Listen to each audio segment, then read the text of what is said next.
Hello friends, நம்ம இன்னைக்கு என்ன வீடியோ பார்க்க போகிறோன்னா கம்மங்கூழ் எப்படி செய்வதுன்றது தான் இந்த வீடியோவில் பார்க்க போகிறோம்.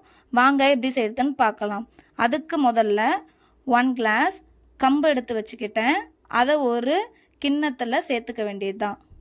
அதே கிளாஸால் ராகி மாவை ஒரு கிளாஸ் எடுத்தாச்சு. அதை இன்னொரு கிண்ணத்தில் மாற்றிக்க வேண்டியது தான். இப்போ அந்த எடுத்து வச்சுருக்க கம்பை நல்லா வாஷ் பண்ணி எடுத்துக்க வேண்டியதான். அதில் என்ன டஸ்ட்டு கல் என்ன இருந்தால் க்ளீன் பண்ணி எடுத்துக்க வேண்டியதான். இப்போ கழுவி எடுத்தோடனே அதை ஒரு மிக்சி ஜாரில் போட்டு நல்ல ஒரு திக்கான பேஸ்ட்டு பதம் இந்த அளவுக்கு நம்ம அரைச்சி எடுத்துக்க வேண்டியது தான். இதை எடுத்து வச்சுருக்கிற ராகி மாவு கூட இதை நம்ம ஆட் பண்ணிக்க போகிறோம். இதை ஆட் பண்ணிவிட்டு இதில் மிச்சம் இருக்கிற மாவை தண்ணி ஊற்றி அலசி எடுத்துக்க போகிறோம். இப்போ தண்ணி 1 கிளாஸ் ஆட் பண்ணிவிட்டு நல்லா கட்டி இல்லாமல் நல்லா பிசைஞ்சிக்க வேண்டியது தான். கொஞ்சம் கூட கட்டி இல்லாமல் நல்லா மாவை நல்லா பிசைஞ்சிக்க வேண்டியதான். பிசைஞ்சிட்டு இன்னொரு கிளாஸ் வாட்டரையும் ஆட் பண்ணிக்க வேண்டியது தான். ஆட் பண்ணிவிட்டு இதை அப்படியே நம்ம க்ளோஸ் பண்ணி வச்சிட வேண்டியதுதான். ஏன்னா 6 மணி நேரமாச்சு அந்த மாவு புளிக்கணும். இப்போ மூடி வச்சாச்சு. இப்போ 6 மணி நேரம் கழித்து எடுத்திருக்கேன். இப்போ இந்த மாவு எப்படி பொங்கி வந்திருக்கு பாருங்கள். நல்லா புளிச்சு போயிருக்கு. புளிச்சு பொங்கி வந்துருச்சு. இப்போ இதை நம்ம கூழ் செய்ய மாவு ரெடி ஆகிடுச்சு. இதை இப்போ கூழ் எப்படி செய்யறதுன்றத பார்க்கலாம். அதுக்கு முதல்ல அடுப்பை பற்ற வச்சுட்டு இப்போ கனமான பாத்திரத்தை ஒன்று எடுத்து வச்சுப்போம். அதில் 5 டம்ளர் தண்ணி சேர்த்துப்போம். இப்போ அது கொதிக்க விடுவோம். அந்த தண்ணி கொதிச்ச உடனே நம்ம வச்சுருக்க மாவை அதில் சேர்த்துக்க வேண்டியது தான். எல்லா மாவையும் சேர்த்திக்க வேண்டியதுதான். அந்த கிண்ணத்தில் இருக்கிற மிச்ச மாவையும் நம்ம கொஞ்சோண்டு தண்ணி ஊற்றி அலசி ஊற்றிக்க வேண்டியதுதான். ரொம்ப தண்ணி ஊற்றாதீங்க. ஒரு 1/4 கிளாஸ் போல் ஊற்றி அலசி எடுத்துக்கோங்க.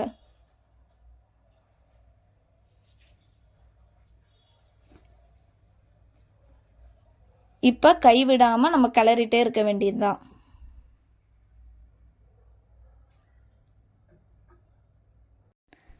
கைவிடாமல் கிளறுங்க, இல்லைன்னா மாவு அடி பிடிக்க ஸ்டார்ட் பண்ணிடும். இப்போ பாருங்கள், நல்லா கொதிக்க ஆரம்பிச்சிருச்சு. அடுப்பு சிம்மிலே இருக்கட்டும், இல்லைன்னா பொங்கி ஊற்றிக்கும்.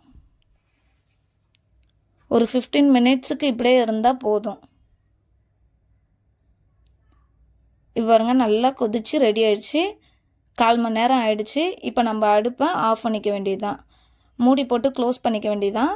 இப்போ மறுநாள் காலையில் இதை ஓப்பன் பண்ணி பார்க்குறப்ப இப்படி தான் இருக்கும். நல்லா இறுகி கட்டியாக இருக்கும். இப்போ பாருங்கள் எவ்வளோ கட்டியாக இருக்குன்ட்டு. இப்போ நம்ம இதில் அப்படியே கரைக்க போகிறதில்ல, இன்னொரு பாத்திரத்தில் மாற்றிக்க வேண்டியதுதான். இப்போ நான் கொஞ்சம் போல் எடுத்துக்கிறேன். பாருங்கள் எவ்வளோ சூப்பராக இருக்குன்ட்டு. இப்போ இந்த கூழில் கொஞ்சம் போல் உப்பு சேர்த்துக்க போகிறேன்.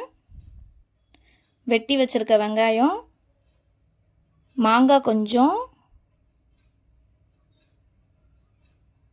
போல் பச்சை மிளகா, இது எல்லாத்தையும் சேர்த்து ஒட்டுக்காக மிக்ஸ் பண்ணிக்க வேண்டியது தான். உங்களுக்கு இதெல்லாம் வேணும்னா நீங்கள் சேர்த்துக்கலாம், இல்லைன்னா அப்படியே உப்பு தயிர் தண்ணி ஊற்றி நீங்கள் அப்படியே மிக்ஸ் பண்ணிக்கலாம். ஆனால் இதெல்லாம் போட்டால் நல்ல டேஸ்ட்டாக இருக்கும். இப்போ பாருங்கள், நான் தயிர் போடல. ஃபஸ்ட்டு இது எல்லாத்தையும் பிசைஞ்சிட்டு இப்போ லாஸ்ட்டாக தயிர் சேர்த்துக்கிறேன். தயிரை நமக்கு வேணுன்ற அளவு சேர்த்துக்கலாம். தயிர் போட்டால் நல்லா டேஸ்ட்டாக இருக்கும்.